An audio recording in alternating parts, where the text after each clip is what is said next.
En días recientes nos centramos en los nombres propios, especialmente los de las personas, los llamados antropónimos. Hoy situaremos nuestra lupa lingüística en los topónimos. Ahí usted lo ve en la gráfica, es decir, los que corresponden a los nombres propios de los lugares.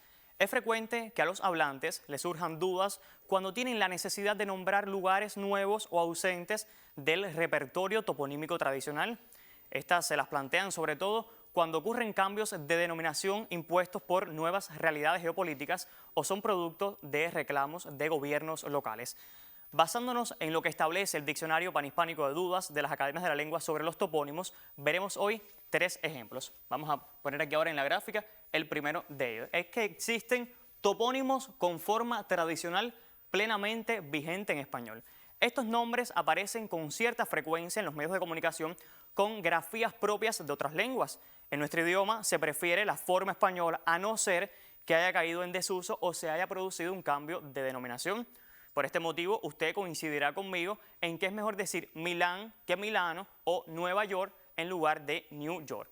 También vamos a continuar con el segundo punto que establece el Diccionario Panhispánico de Dudas. Topónimos cuya forma tradicional en español ha caído en desuso en favor de la forma local. En estos casos se da primacía a esta forma. Así pues, en nuestro idioma, la capital de Turquía es Ankara, mejor que Angora.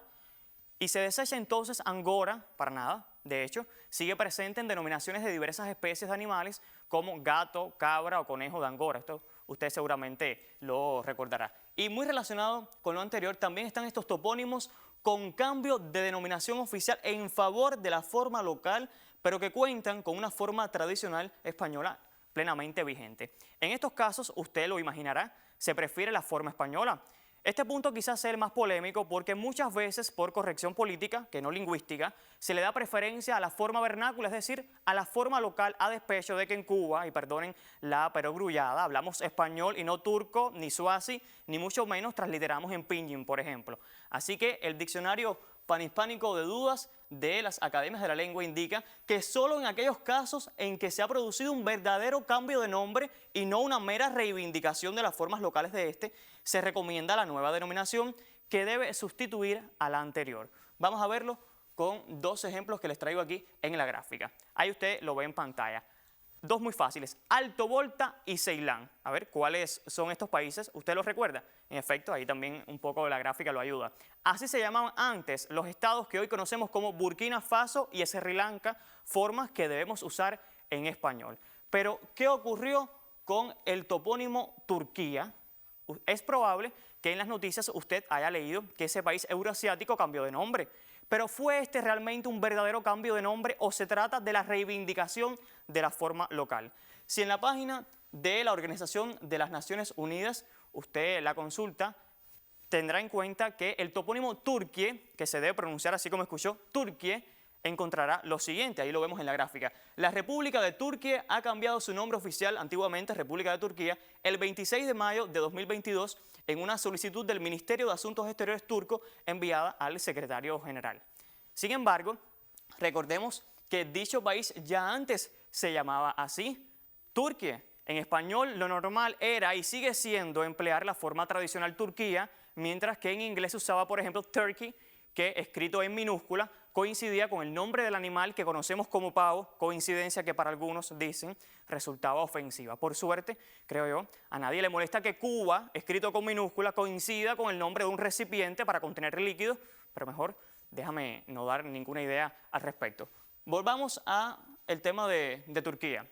Según la petición del gobierno de Recep Tayyip Erdogan, la solicitud de llamar Turquía a Turquía en todos los idiomas supondría una mejor representación y expresión de la cultura, la civilización y valores del pueblo turco.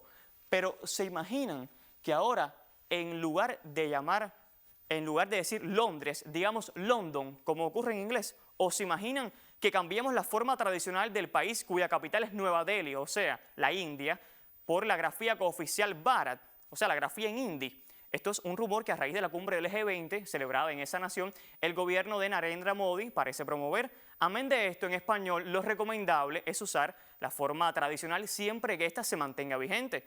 Hay quienes escriben que debemos llamar a los países tal y como se indica en la lista de Estados miembros de las Naciones Unidas. paradójicamente, esas mismas personas dicen Costa de Marfil y no, como aparece en la ONU, Côte d'Ivoire, forma local cuyo gobierno hace unos años pidió que se usara en todos los países.